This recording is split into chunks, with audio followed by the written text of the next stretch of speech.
Tivemos um problema com a internet da Juliana e caiu a nossa live. Tô retornando.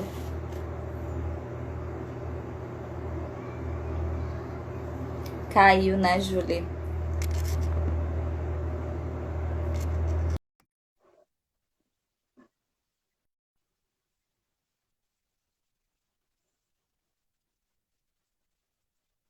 Caiu. Caiu. Tem problema não. Eu deixei salva aquela primeira parte lá e a gente vai para essa, faz a segunda. Isso. Eu não sei até onde a gente ficou. Você estava falando de um caso da sua paciente, né? Onde ela dizia que já se prepara para o pior. E você estava dizendo exatamente isso, que quando a gente se prepara para o pior, às vezes até ruim, porque o pior acaba chegando, né? Sim. Isso piora. Porque você acaba produzindo aquele resultado. Você acaba sabotando. A pessoa ansiosa ela é muito autossabotadora. Ela acha tanto que ela não é capaz que ela acaba produzindo esse efeito. Ou então, também acontece da pessoa não perceber as suas conquistas, por estar tão habituada a pensar de modo negativo. Essa paciente mesmo hoje, ela teve inúmeras conquistas. E eu falei para ela, falei assim, você está preparada para o pior, mas você não percebeu a quantidade de conquistas que você fez ao longo desse período. Aí eu enumerei, ela falou assim, eu até percebo, mas eu tenho medo de perceber as minhas conquistas e, e, e não me proteger. Vou ficar focada nas minhas conquistas e não vou me proteger. Mas ela já está Tem se gente protegendo. que tem pessoas que têm medo até de tentar, né? Então elas desistem antes de tentar alguma coisa pelo medo, né? Isso é péssimo. Sim, o medo ele é muito sabotador. O medo ele tem que ser pontual, foi o que eu falei, para sobrevivência. Né? A gente está hoje com o Covid. É natural que a gente tenha um certo medo. Vai evitar aglomeração, vai usar máscara, álcool em gel. Mas eu ouvi pessoas falarem que eu ouvi um caso, não é meu caso, mas eu ouvi o caso de uma outra psicóloga falando que está com uma paciente que ela espirra, ela tem certeza que é Covid, já fez 1000 testes desde o início da pandemia até hoje, os testes todos deram negativo e ela duvida dos testes. Ela tem certeza que ela está com Covid. Isso já é um grau de ansiedade absurdo. Aí sim a pessoa já está paralisada. Então, assim, é muito importante a gente ter a certeza de que a gente vai sentir medo, de que a gente vai ficar ansioso, mas a gente não pode se sentir paralisado por conta disso.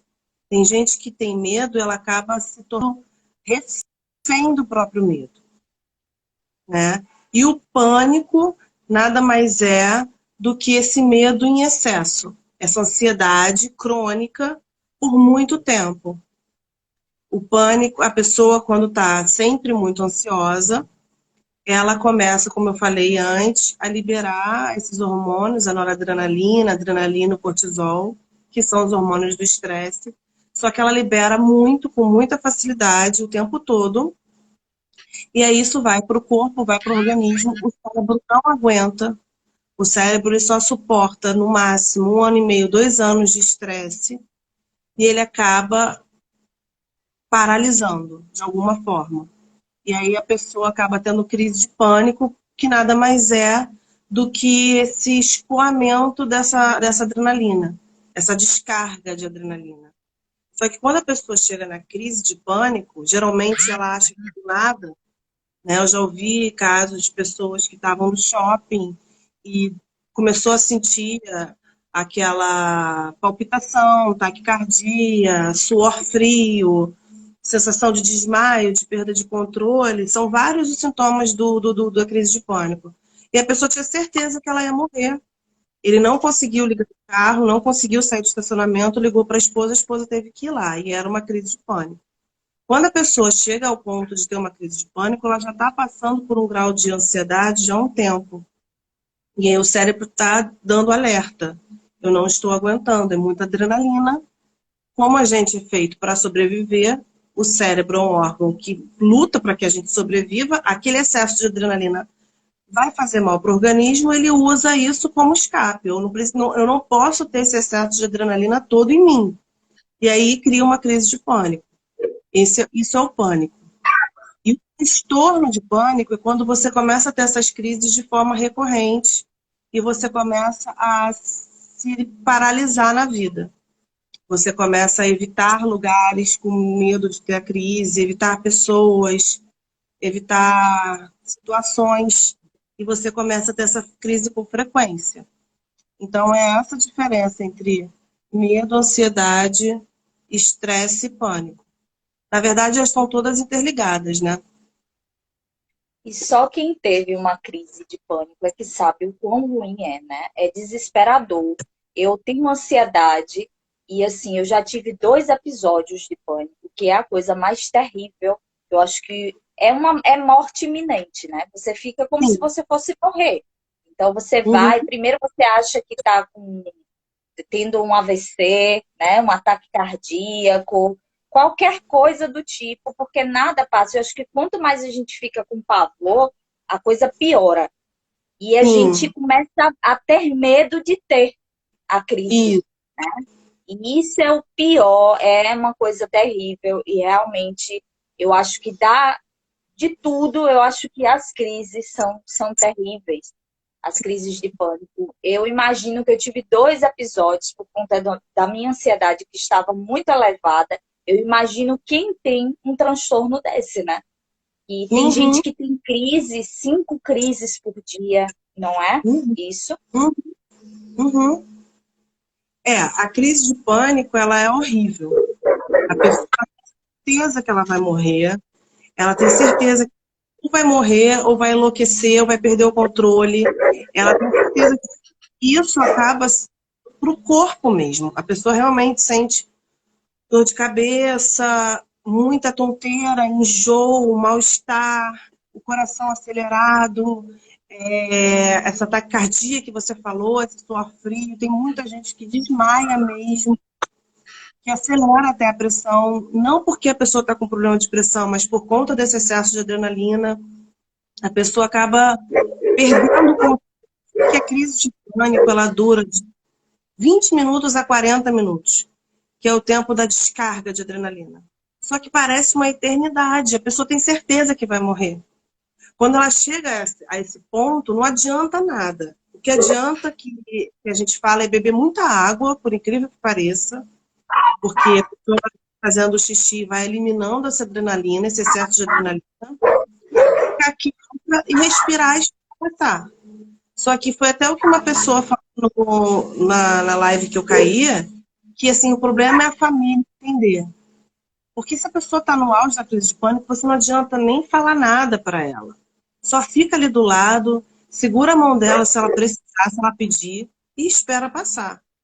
Tem SOS também, né, que são vários, enfim, que ajudam a controlar a crise.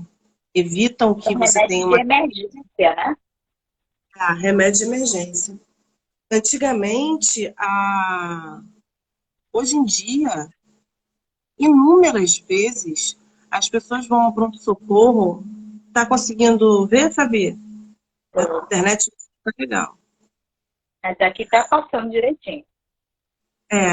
Muitas vezes as pessoas vão para o pronto-socorro achando que estão morrendo, que estão infartando, tendo um AVC, e é uma crise de pânico. O bom é que hoje em dia as pessoas ainda já falam disso. Mas antigamente os médicos eles falavam que era piti. E quando chegava uma pessoa com crise de pânico, eles já davam dipirona ou benzetacil, que é para sentir bastante dor e a pessoa não voltar mais. Meu Era assim que a Deus. pessoa com crise de pânico era tratada nos pronto-socorros. Pronto-socorros. Era piti, é bobeira. E não é piti. Não é piti. É uma coisa neurológica. O cérebro está exausto. E aí a gente faz até uma linha do tempo para a gente ver o que aconteceu na vida da pessoa nos 2 anos atrás, 3, 4 anos atrás.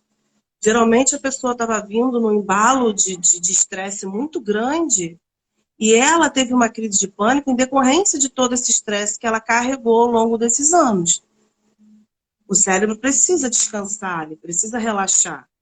Aí chega no hospital, a pessoa não tem conhecimento, o médico não tem, acha que é pedir, ainda dá benzetacil para a pessoa, se a pessoa precisar, a pessoa sente mais dor ainda e volta sem nenhum diagnóstico, sem nenhum tratamento, sem nenhum apoio e vai ter mais crise. É isso mesmo, entende? Então, a pessoa realmente tem certeza, né, Alexandre, que vai morrer. Em algum momento a gente vai morrer, todo mundo vai morrer, né? Mas não agora. Quer dizer, a gente não sabe. A questão do ansioso é que ele quer controlar tudo. Ele quer ter o controle de tudo. Ele quer ter o controle da vida dele, das pessoas, das finanças. Ele fica sempre pensando em tudo o tempo todo. E o cérebro uma hora não aguenta. Por isso que tem a ver com a depressão. A pessoa que já está num grau muito grande de estresse, de ansiedade, de pânico, ela está um pezinho da depressão. Porque ela realmente não aguenta. Agora, Juliana, para uma pessoa que já tem, por exemplo, uma saúde fragilizada, uma hipertensão, por exemplo, uma pessoa que tem hipertensão e que tem uma crise de ansiedade, uma crise de pânico, isso é bem perigoso, né? Por conta ou uma pessoa cardíaca, alguém que já tenha um problema, certo? E ter uma crise dessa pode levar a óbito, uma pessoa que já tem algum problema, ou a ansiedade ela nunca leva a óbito. Como é isso? A ansiedade crônica leva a óbito porque nenhum cérebro aguenta estresse por muito tempo. Só que na hora da crise do pânico, como eu falei, uma descarga de adrenalina, muito raramente a pessoa vai morrer disso. Isso é importante para a pessoa que está com pânico saber, porque ela vai achar que ela está. Por exemplo, sou uma pessoa hipertensa. Se eu tenho uma crise de pânico, eu vou achar que eu vou morrer por causa da pressão. Mas não é, a gente tem que separar. A ansiedade é porque, assim, a gente tem que separar e ao mesmo tempo estar junto, estar interligado. O que acontece? O estresse em excesso pode provocar óbito indiretamente, porque o organismo não aguenta, gera uma hipertensão, gera uma diabetes, e aí pode levar a um infarto, por exemplo, um derrame, um AVC, por conta desse estresse que a gente está carregando há muito tempo. Mas na crise de pânico, uma vez diagnosticada crise de pânico, você vai para um pronto-socorro. A sua pressão pode até estar alta, mas você faz um eletro, não deu nada. Vem seus batimentos cardíacos, estão vendo que está normal? A pressão pode estar alta por conta da crise.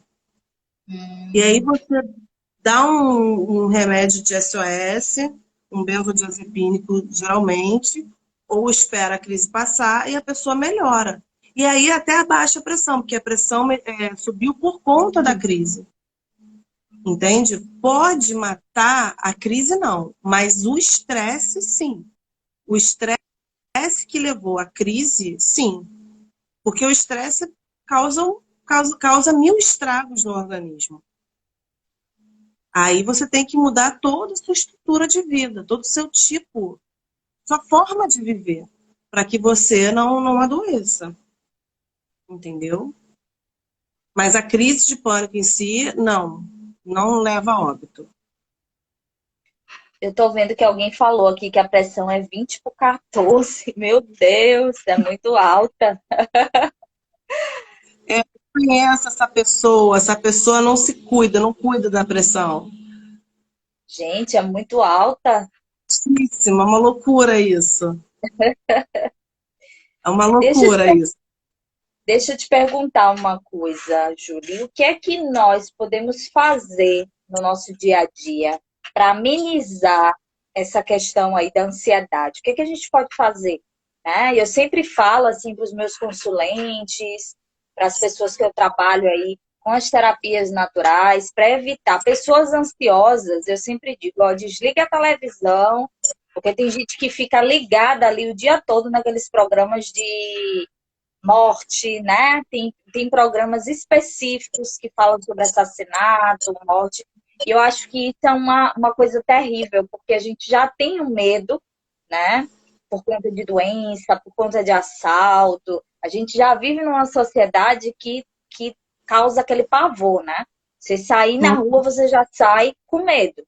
Então, muitas vezes, agora então, nessa pandemia, as pessoas estão apavoradas por sair. Até, é o que eu digo, até quem não tinha ansiedade começou a desenvolver ansiedade por conta da pandemia, por conta da violência, por conta de diversas coisas. Então, por exemplo, eu sou ansiosa. Então, eu não me conecto a programas onde você só vê desgraça, onde você só vê miséria, onde você só vê coisas ruins. Então, o que é que a gente pode estar fazendo para amenizar a ansiedade no dia a dia? São várias coisas.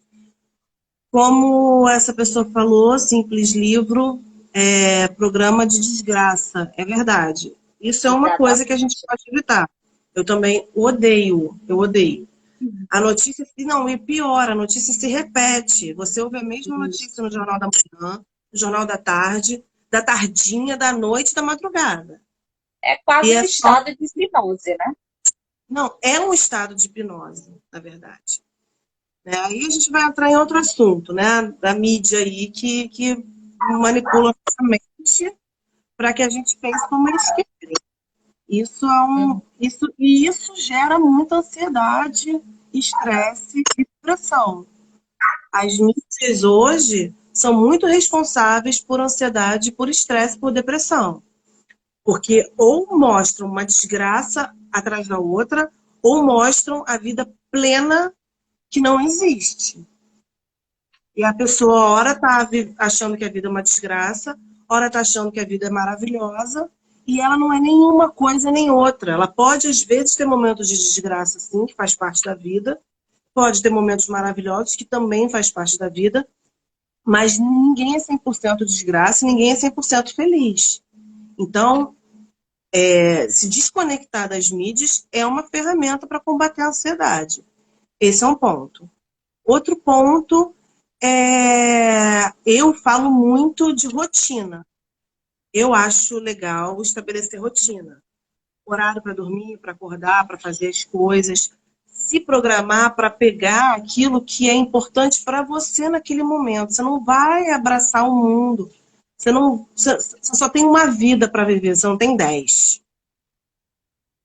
Tenta pegar, cria uma rotina e tenta pegar aquilo que você dá conta naquele momento. Isso é uma outra coisa. Uma terceira coisa que até me ajudou é cortar café, cafeína, eu não gosto. Porque se a pessoa já é ansiosa, ela vai ser mais estimulada. Outra coisa, atividade física. Muito bom. Qualquer coisa com cafeína é horrível para quem é ansioso. É horrível. Tem gente que tem crise de pânico por causa do café. Toma café, café forte, fica elétrico e tem uma crise de pânico. Então, o que mais que a gente pode fazer? Atividade física, porque a atividade física libera hormônios bons que fazem o cérebro se organizar e libera adrenalina. Quando você está fazendo atividade física, você já está escoando adrenalina, que você, de repente, escoaria numa crise de pânico. Você não precisa, você vai caminhar, vai correr, vai nadar, você vai liberar aquela adrenalina. Terapia, obviamente, porque na terapia a gente vai ver quais são os pensamentos que estão por trás dessas ansiedades. Eu sempre digo para a gente pensar em cima dos pensamentos. Como é que é isso? A gente pensa o tempo todo. O cérebro não para de pensar. E a gente liga o automático, quando a gente vê, a gente está pensando 1000 coisas. Tem até uma frase que fala: permita que as andorinhas voem na sua cabeça, mas não que elas façam ninho. Uma coisa dessa. Então, assim, você vai pensar. Só que o ansioso vai sempre pensar no pior. Então, você vai pensar. Na terapia, a gente vai ver o que a gente está pensando. Eu não sou capaz, eu não dou conta, fulano não gosta de mim, Beltrano tá esquisito porque não vai com a minha cara. Coisas que um ansioso pensa. Não vou conseguir, não sou boa, não sou capaz. E aí a gente vai pensar em cima disso. Peraí, você não é boa o tempo todo? Você não é boa em nada? A gente vai começar a questionar esses pensamentos. Ninguém é bom o tempo todo. Ninguém é bom em tudo. Ninguém é de todo mal. Aí você também fala que fulano tá estranho porque não sei o quê. Não, peraí, de repente não tá no mau dia, de repente aconteceu alguma coisa com ele. Ou então, se for realmente com você, não tem algo que você possa fazer, que possa melhorar isso, conversar, pedir desculpas. Ou então, não, vamos pensar no catastrófico. Ele não quer nada mais com você. Você não vai sobreviver diante disso? Então a gente começa a questionar esses pensamentos. Mudando os pensamentos, automaticamente muda os sentimentos e muda o comportamento. E outra coisa que eu descobri também com a Ana Beatriz Barbosa, que é a importância da espiritualidade. Eu já falei isso na outra live, e graças a Deus a gente está conseguindo entrar com isso na medicina, que é a importância de você ter um propósito de vida. Uma coisa além do seu dia a dia. O ansioso, ele tem que entender, isso eu falo para mim, que eu também sou ansiosa, e para todo mundo, que eu acho que a maioria das pessoas é ansiosa hoje em dia, a gente tem que entender que nós não somos eternos, que uma hora a gente vai mesmo e a gente não tem controle disso. Uma hora a gente vai perder os nossos entes. Eu também atendo uma pessoa que ela tem muito pânico quando ela imagina que as pessoas que ela ama vão morrer. Ela tem uma ideia de que todo mundo vai morrer ao mesmo tempo. Então, eu trabalho também muito isso com ela. Vão morrer de fato, mas qual é a probabilidade de todo mundo que você ama morrer ao mesmo tempo? E mesmo assim, se todo mundo que você ama morrer ao mesmo tempo, você vai continuar vivo. E você vai ter que seguir o seu caminho. Então, é entender que nós somos finitos. As pessoas que estão à nossa volta são finitas. Que a gente não vai dar conta de tudo o tempo todo, que a gente não vai ter controle de tudo o tempo todo, que a gente não vai conseguir ser boa em tudo o tempo todo, que a gente não precisa seguir a cartilha social, aquela coisa de ter que ser perfeito e ter que ser isso e estar sempre rindo. E principalmente, que eu aprendi muito, é aprender a lidar com a vida como ela é. A vida como ela é o quê? Momentos bons, momentos ruins, problemas, desafios, questões a serem tratadas, coisas muito gostosas, muito prazerosas, uma viagem, um passeio, fazer amor, comer, beber, dormir. E também vão ter momentos complicados. Você vai ficar desempregado, o autônomo pode ter menos cliente, o filho fica doente, a gente acorda estranho. E aí, essa é a vida. Eu acho que o ansioso tem que entender que isso é a vida. E outra coisa que eu acho muito importante é a gente ter um propósito de vida, né? Hoje, a gente, foi até o que eu estava falando, o nosso cérebro, ele é um cérebro novo, mas ele ainda, as pessoas ainda tratam ele, a gente ainda trata o nosso cérebro do modo antigo, desse modo luta ou fuga, para sobreviver, para conquistar o território, para estabelecer a sua vida na Terra, para fincar os pés na Terra, né? É um modo muito primitivo. Só que existem outros circuitos cerebrais que estão sendo estudados, porque a gente sabe disso, né? A gente só usa 10% da nossa capacidade cerebral. Eu acho que hoje em dia está até aumentando. E aí, com essas descobertas, né, da ciência, a gente está descobrindo que os circuitos cerebrais que não estão sendo desenvolvidos, que precisam ser desenvolvidos, são circuitos da gratidão, do amor, da empatia, da compaixão, da gentileza, e que através desse circuito, outros circuitos se abrem. Quando você se abre para a gentileza, você abre o circuito, existe isso no cérebro. Você abre o circuito da generosidade. Quando você abre o circuito da empatia, você se coloca no lugar do outro, você automaticamente abre o circuito da compaixão. Porque não adianta nada você se colocar no lugar do outro, entender a dor do outro e não mudar a dor dele. Você vai se colocar no lugar dele e você vai melhorar a vida dele. E aí a sua vida começa a ter mais propósito. E aí você percebe que o propósito de vida não é emagrecer ou engordar, não é ter uma cartela cheia de clientes e de amigos famosos, ou ter o carrão, a mansão e as viagens. Não sou contra isso. Eu sou super a favor. Eu acho que a gente está aqui para desfrutar do nosso melhor, do melhor da Terra. Sabe? Vamos pensar em prosperidade. Mas isso não tem que ser o propósito em si. Isso tem que ser um meio para você atingir o seu propósito. E qual é o propósito na vida? Porque se você for parar para pensar, eu também estava falando isso essa semana com um paciente meu, que ele falou assim, gente, a vida não tem propósito. E realmente, se você for parar para pensar racionalmente, não tem propósito nenhum. Que você nasce dos pais que, teoricamente, você não escolheu. Aí vai de cada religião, né? De cada crença.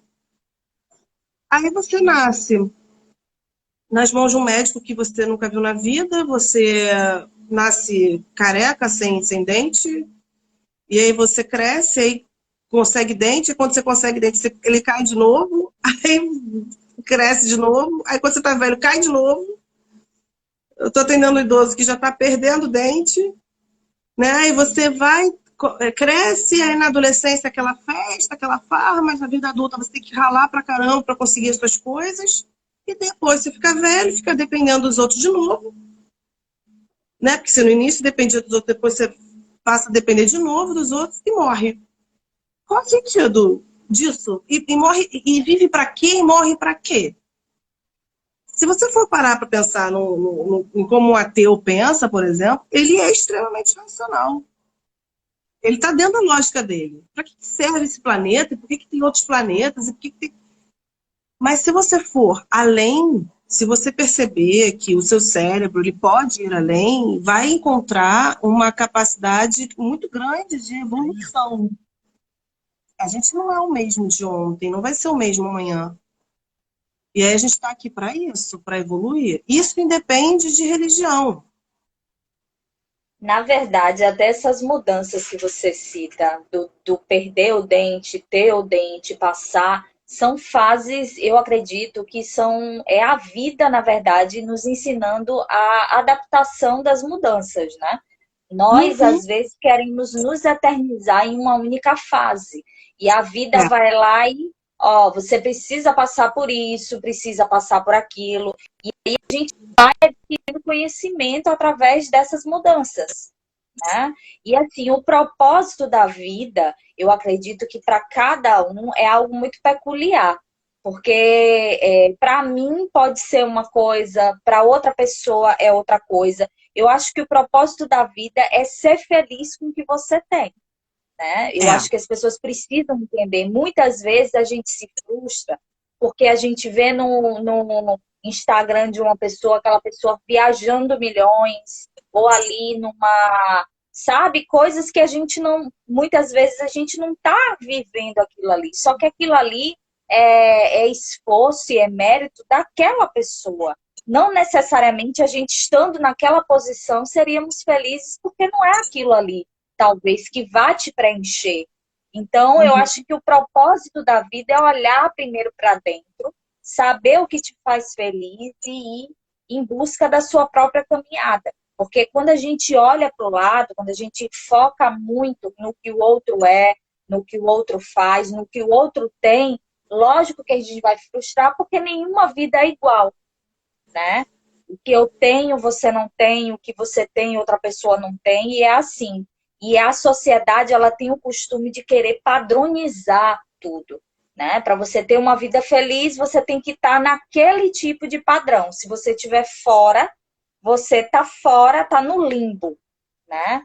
E é isso que as pessoas elas precisam compreender, que a nossa caminhada é única e ninguém não sou eu como terapeuta que vou dizer o que o outro quer, a gente ajuda a pessoa a descobrir, né? Você Uhum, como psicóloga, você vai mostrar aquela pessoa ali, vai estar ali a fundo mexendo, por isso que eu digo que a terapia é importantíssima.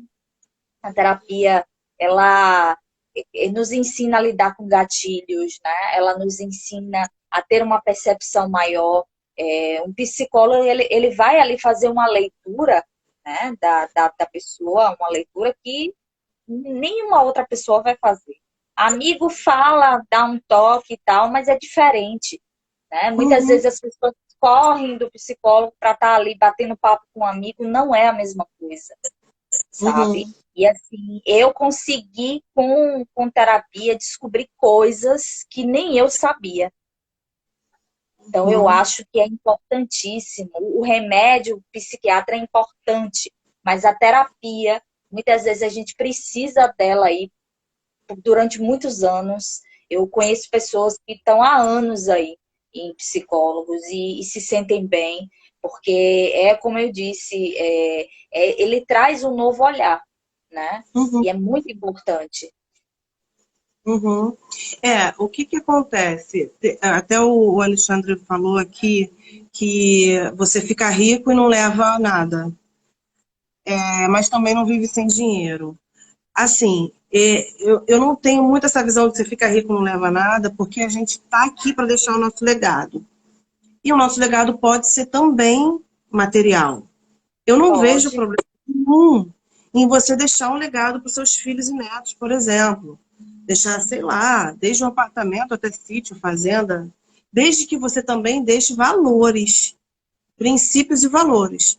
Porque se você deixa o seu legado para sua família e não der princípios e valores para ela, eles vão perder esse dinheiro em meses. Eu conheço casos, até aqui perto da minha casa, de um rapaz que os pais morreram e deixaram tudo para ele, mas ele perdeu tudo. Ele perdeu tudo. Então, assim, eu não sou contra você ir de encontro à questão material. Eu acho que a gente está no mundo da matéria, a gente precisa da matéria. Mas o que está por trás disso? Foi o que você falou. O propósito de vida tem que estar por trás disso. E o propósito é de cada um. Eu vejo muito, principalmente os jovens, inclusive que eu atendo, é que eles são conduzidos como nós, seres humanos, somos conduzidos como um rebanho. Você vai no shopping, por exemplo, se você vê uma loja lotada, você vai querer saber o que tem naquela loja. Você não vai nem perguntar se aquela loja te interessa. Você vai ver cheio, você vai querer ir, porque a gente segue a multidão, a gente segue a manada, né? E aí o propósito de vida te leva a ir de encontro a você mesmo. O que que você realmente quer? Você realmente quer casar? Você realmente quer ter filhos? Você realmente quer viajar ao mundo? Se você realmente quer, se isso faz sentido para você, vai em busca dos seus sonhos. Mas às vezes não faz sentido. Eu estou com uma cliente, uma paciente, que ela tem 22 anos, ela é homossexual. E o pai dela falou para ela: você já mudou de faculdade, você já está na segunda faculdade, você está muito velha para se formar. E ela tem 22 anos e ela tem uma ansiedade muito grande, porque ela se cobra muito. Mas eu falei para ela: o que que é velho, o que que é novo? A sua faculdade antiga te dava prazer, te dava alegria de estar ali? Não. E essa atual te dá? Dá. Tá, então você ia se formar naquela faculdade antiga, você ia se formar porque é padrão, se formar com 22, com 23. É padrão você conseguir aquele emprego, é padrão você ganhar X, ter X na sua conta. E o propósito de vida? Existe algum? Não. Então ela ia ganhar dinheiro, ela não ia ganhar prosperidade. E isso gera ansiedade. Eu conheço gente que falou para mim, já, eu não quero ter filho. Está tudo bem, está tudo bem. Ela é homossexual, ela está bem sendo homossexual, está tudo bem. Então, imagina se você tenta toda hora se enquadrar num padrão. Isso gera ansiedade, isso gera pânico, isso gera tristeza, isso gera dor. Agora, quando você percebe... por exemplo, encontrei o meu propósito de vida. Eu me sinto muito bem dentro da minha profissão. E aí, os bens materiais, eles vão ser consequência desse propósito. Ou então até meios. Eu ganho mais dinheiro, eu faço um curso, me aprimoro, faço um workshop, faço um tratamento, me aprimoro e levo mais conhecimento para o meu público. Mas o meu propósito de vida é além do que eu tenho, entende? Sim. Eu acho que o problema da questão financeira é quando a gente se torna escravo do que a gente tem, né? Aí a parte material realmente está sobrepondo ao que a gente é, né? Quando a gente tem aquele apego material, quando a gente só pensa em conquistar coisas financeiras, quando a gente ignora as pessoas que estão ao nosso redor, quando a gente vive um egoísmo muito grande. Então aí a parte material realmente ela está desequilibrada. Porque, Sim, assim, realmente a gente está num mundo material onde a gente precisa de dinheiro, né? Não tem como você viver sem dinheiro. Então, a sua profissão, por mais que você queira muitas vezes ajudar as pessoas, você vai precisar cobrar, porque você vai precisar pagar o seu aluguel, o aluguel do seu espaço, eu a mesma coisa. Então, as pessoas às vezes querem excluir essa parte material do mundo, né? Mas a gente, mesmo se a gente vivesse somente de espiritualidade, somente de caridade, iria acontecer um desnível, porque tudo precisa estar em equilíbrio, né? Porque nós estamos num corpo físico, nós temos necessidades físicas de comprar alimento, tudo é uma moeda de troca. Então, eu acho que a parte financeira ela só é ruim quando existe ganância. Quando a pessoa não consegue ter uma vida normal. Eu vejo muitas pessoas extremamente gananciosas, que quanto mais tem, mais elas querem. Então, elas já se transformaram em escravos dos bens materiais e do dinheiro. Então, já não é a pessoa lidando com o dinheiro, é o dinheiro já lidando com aquela pessoa. Aí temos realmente um problema. porque a pessoa ela não está com propósito de vida. Sim, Porque aí eu acho que o bem material, ele acaba, para esses tipos de pessoa, não sendo um meio, mas um fim em si. A pessoa isso. acha que se ela tiver determinada casa, determinado carro, determinada roupa, determinada bolsa, determinada joia e por aí vai, ela vai obter algo da sociedade. Amor, aprovação, aceitação, admiração, portas abertas, amizades, e não vai ter. E aí ela vai se frustrar, ela não vai saber lidar com essa frustração e vai precisar sempre de mais. É aquela pessoa que está sempre fazendo plásticas e mais plásticas, viagens e viagens e nunca fica satisfeita, porque ela está vendo o bem material como um fim e não como um meio. O bem material não tem que ser um fim, ele tem que ser um meio, uma ferramenta para você conduzir a sua vida de modo satisfatório, minimamente confortável que seja. Ter a sua vida confortável não é ruim, mas não pode ser um fim. Ah, eu só vou ter valor se eu tiver o carro tal. Não. Só vou ter valor se eu morar de frente para o mar. Se eu tiver, sei lá, um sítio. Se eu tiver... Não, meus valores são muito maiores do que isso. E aí realmente a pessoa fica gananciosa e às vezes não é nem por mal, é porque a pessoa entra numa compulsão. Porque ela percebe que ela não se satisfaz e ela, na verdade, ela nem percebe. Ela sente, né, que aquilo não satisfaz e ela vai buscando cada vez mais. E aí vira uma compulsão, vira uma doença, que também tem muito a ver com, pode ter muito a ver com ansiedade também. Porque é aquilo, é querer querer de fora aquilo que você não tem dentro. O ansioso está sempre buscando muita aprovação, sabe? Ele está sempre buscando muita aprovação mesmo, aceitação do meio externo. E é o que você falou da terapia. Na terapia, a gente começa a ter um espaço, um local, um ponto, que a pessoa, o terapeuta, ele vai te aceitar como você é. E ele vai querer que você seja o seu melhor para você. E vai te conduzir, vai te ajudar a conduzir por um caminho que é o que você quer. Não é o que os pais ou a sociedade querem. Ele vai te ouvir sem julgar. E ele vai te apoiar na sua decisão. E a sua decisão é sempre a melhor decisão que você pode naquele momento.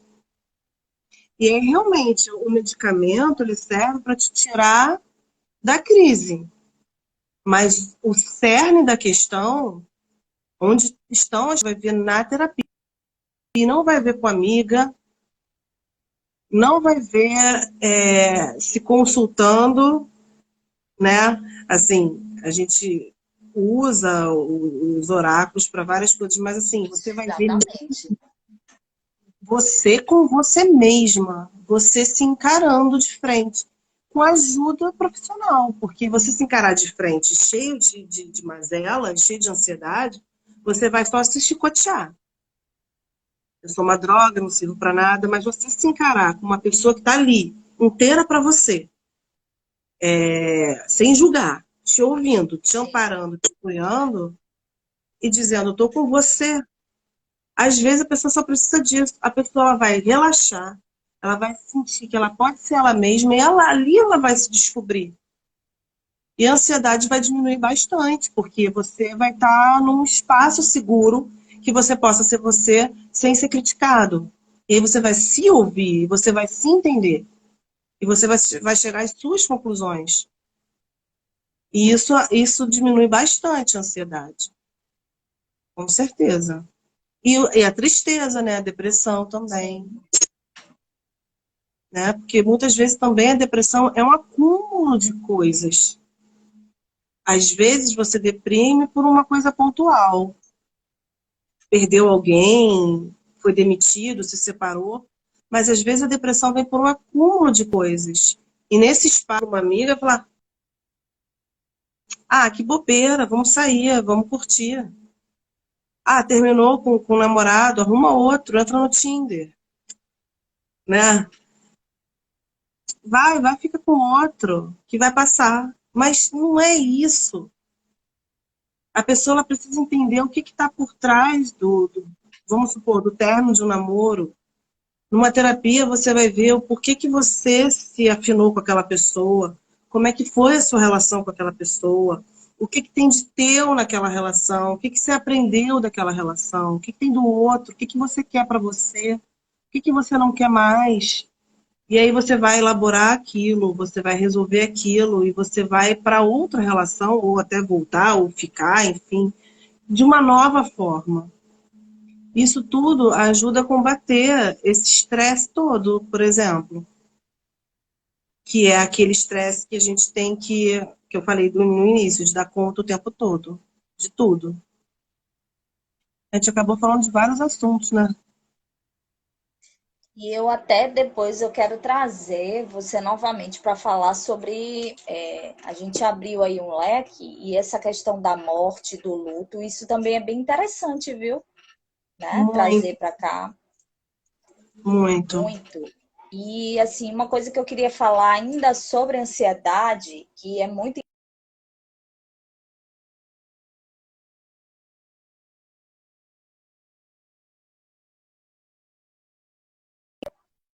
celular, deixa o celular ali de lado, Foi. tenta colocar uma música relaxante, tomar um chá de camomila, tentar fazer uma meditação. Eu acho meditação e yoga muito bom também para ajudar, porque a meditação é aquele controle dos pensamentos, é você ter a capacidade de esvaziar a sua mente de pensamentos, porque como você disse, a nossa mente ela não para.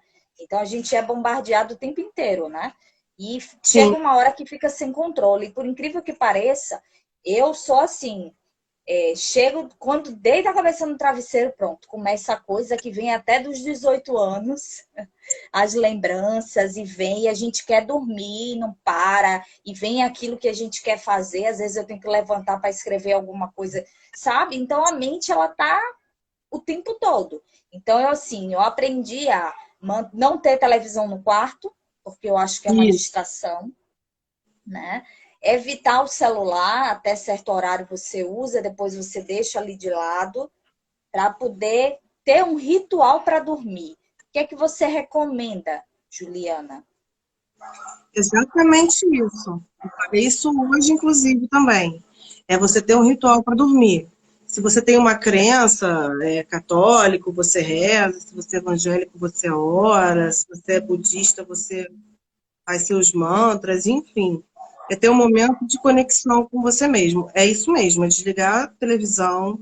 Celular, eu descobri que o celular, mesmo no silencioso, o celular, ele emite ondas que são parecidas com o nosso cérebro, e o nosso cérebro interpreta essas ondas como eu estou em atividade, eu preciso estar ativo. O celular antes de dormir é um horror, porque se você fica usando o celular antes de dormir, você fica sempre nesse estado de atividade.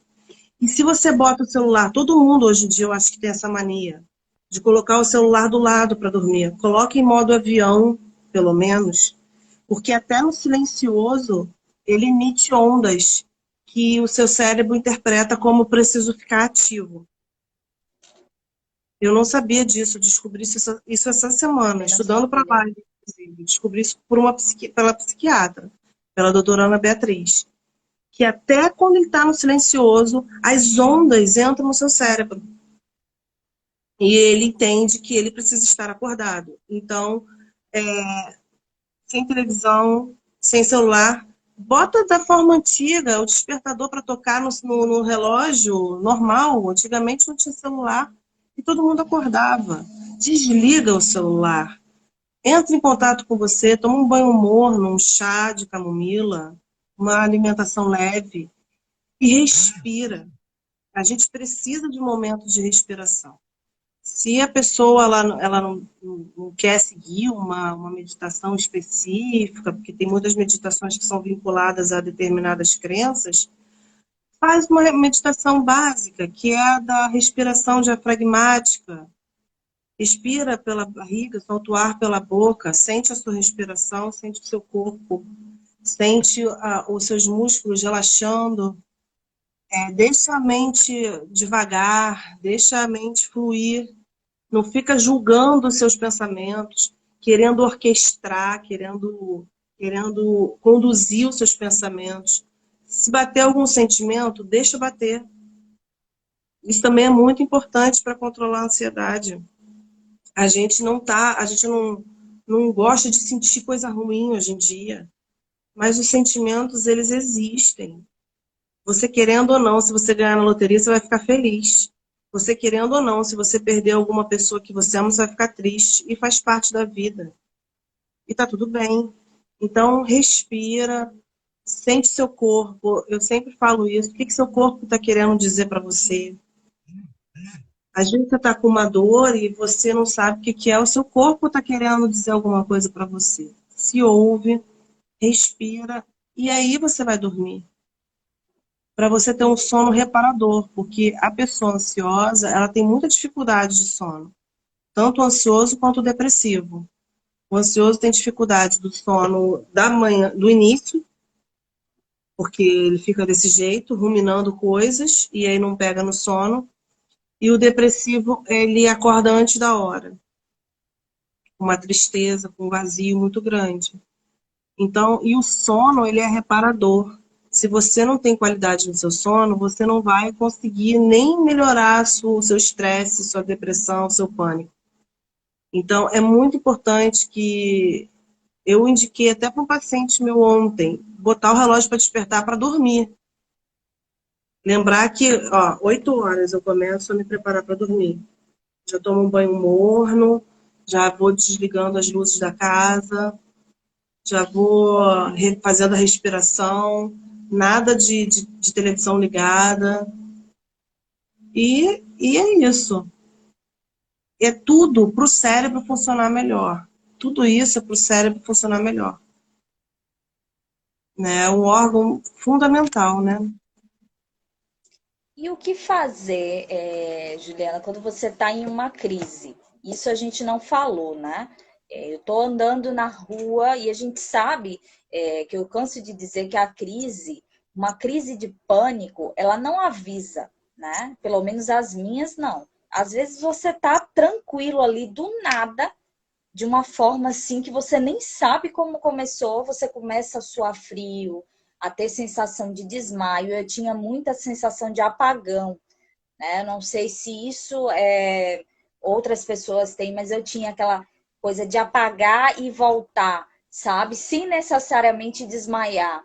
E aquela dificuldade, parecia que tinha um peso enorme no peito, não conseguia, você não respira, né? Você fica aquela coisa tentando puxar o ar e não vem. Você tá ali, por exemplo, no shopping, na rua, é atacado por uma crise dessa. O que é que a pessoa pode fazer para conseguir sair daquilo ali?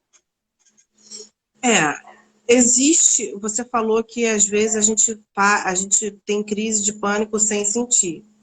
Na terapia, a gente começa a perceber que não é do nada.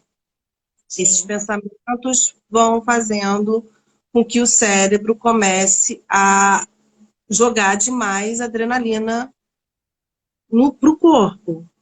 Então, na terapia, a gente vai ver os gatilhos, o que aciona uma crise de pânico.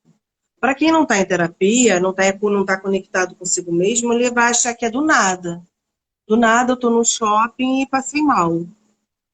Mas não é do nada. A gente vai vendo o que leva. Mas, uma vez já estando em crise, foi até o que eu falei anteriormente, não tem muito o que fazer mesmo. Você sabendo que é uma crise de pânico, você pode ficar tentando conversar com a sua mente, vai para um lugar seguro, vai para um lugar mais recolhido, que não tenha muito tumulto, respira e espera passar, porque vai durar de 20 a 40 minutos. O importante é evitar a crise, porque uma vez na crise, o cérebro está mandando aquela adrenalina para fora, ele vai precisar mandar aquela adrenalina para fora, você não vai ter o que fazer. Você vai sentir o apagão, você vai desmaiar, você vai se sentir mal, até passar. O que eu sugiro que faça é isso, é ir para um lugar seguro, confortável, respirar, falar para si mesmo que vai passar, beber muita água e esperar passar. Ou então entrar num A água SOS. gelada, né? Me Água. disseram já. Ou então você vai procurar, se você começa a ter crise recorrente, você vai procurar a ajuda de um psiquiatra, de um psicólogo, e você vai, quando sentir que está chegando na crise, porque você vai começar a sentir, fazendo terapia, você toma um remédio de SOS, porque ninguém merece ter uma crise de pânico. Aí o psiquiatra já vai deixar um remédio de SOS, tem gente que é contra a medicação. Medicação para ansiedade geralmente são os tarja preta. Tarja preta geralmente não, sempre vicia muito, tem vários efeitos colaterais, mas tomando da forma certa, no período certo, não tem problema. Não dá para viver à base de remédio tarja preta como muitas pessoas vivem. Mas, por exemplo, você está numa crise de pânico, você toma um remédio desse, ele diminui a crise. Você sai da crise. Mas o mais importante é aquilo que eu falo, é evitar chegar a esse ponto. Com qualidade de vida, com terapia, com respiração, com tudo isso que a gente falou. E conhecer um pouco o próprio corpo, né? Eu notava Muito. que as minhas crises, elas vinham sempre quando eu não dormia bem, sabe? Quando Hum, eu não dormia. Então a gente já começa a identificar, eu preciso dormir, né? Porque imagina você não dorme direito e você vai para uma situação estressante. Por exemplo, horrível. um lugar cheio, sabe? E eu, assim, eu tenho um problema sério, eu preciso dormir. Isso é Sim, algo. A água também, como você fala, é muito importante. A hidratação diária, né? Você tá ali se hidratando sempre. E assim, a questão do dormir, para mim, é o gatilho, eu acho que maior. Eu preciso É. descansar, porque se eu não descansar, eu prefiro não sair. Porque se eu Uhum. sair sem descansar, é provável que eu tenha uma crise. Então, a gente precisa conhecer o nosso corpo e respeitar também os nossos limites, né? Isso, perfeito. Mas é normal que você tenha, é normal entre aspas, né? Mas assim, se você não descansou, o seu cérebro ele vai pifar de alguma forma. Foi o que você falou, isso já é um gatilho. Realmente, falando, ele abre precedentes, ele abre portas para depressão, para ansiedade, para pânico, para enxaqueca. Você não equilibra o seu organismo. O sono, ele não é uma perda de tempo. Ele é reparador. Não estou falando para você dormir 15, 20 horas, que aí já entra no caso da depressão. Mas você sentir seu corpo descansado, ele facilita, você facilita a sua vida no dia seguinte, como você falou. Você vai ter uma vida mais ativa, com mais qualidade, né? Entendeu? Julie, nossa live está chegando ao fim. Eu vou pedir que vou deixar esse espaço aberto para você finalizar, para você mandar um recado para todas as pessoas que estão assistindo, que passam por ansiedade, depressão, pânico, todas essas situações, né? Todas essas que eu chamo de doença, né? Acaba sendo doença. E eu Sim. queria que você dissesse, deixasse, eu vou deixar para você, né? Para você finalizar a live aí, como você achar melhor. Primeiro é que todo mundo aceite a condição humana, que é essa condição que eu falei, de aceitar o ser humano como é, tanto a si quanto ao outro, aceitar a vida como ela é, aceitar as frustrações, aceitar os sentimentos, sentir sem julgar, porque aí você não vai ficar lutando contra você mesmo, sabe? Ah, eu não posso ficar triste, ah, eu não posso ter raiva, eu não posso sentir saudade, sentir sem julgar. Descobrir um propósito de vida, algo que vá além dessa vida aqui, do acordar, trabalhar, ganhar dinheiro, pagar conta, dormir e morrer, sabe? Perceber que você é muito além disso e começar a descobrir outras ferramentas no cérebro que não seja essa forma competitiva, porque assim, a ansiedade e a depressão, elas não são epidemias à toa. Elas estão retratando uma sociedade doente. Elas estão mostrando que a sociedade não está funcionando bem dessa forma. De que forma? Individualista, competitiva, gananciosa, misa, né? Não compreende. Então, assim, começar a descobrir outras áreas do cérebro, como eu falei, mais ligadas à gratidão, à empatia, à compaixão, ao amor, ao cuidado e principalmente você poder se olhar, se respeitar, como você falou, aceitar e perceber que você não é super-herói, super-heroína, você não vai dar conta e tá tudo bem. E você vai errar e tá tudo bem. E você vai acertar e vamos aplaudir. E é isso. E ter momentos para si. Ter seu momento. Seu momento de descanso, seu momento de respiração, seu momento da terapia, seu momento com você mesma. Ter seus momentos. É isso que eu deixo. Que bom, Júlia. Muito obrigada por participar, sabe? Por tirar um pouquinho do seu tempo e vir aqui ajudar todo mundo. Em outubro, agora, eu quero você de novo falando Hum, sobre morte, porque eu acho muito interessante esse tema, né? A questão do hum, vivenciar o luto, eu acho muito importante também, ainda mais em épocas agora de pandemia, né? Eu agradeço muito você, eu vou deixar salvo aqui para todo mundo assistir, quem não pôde estar aqui agora, mas a live vai ficar salva para todo mundo ver e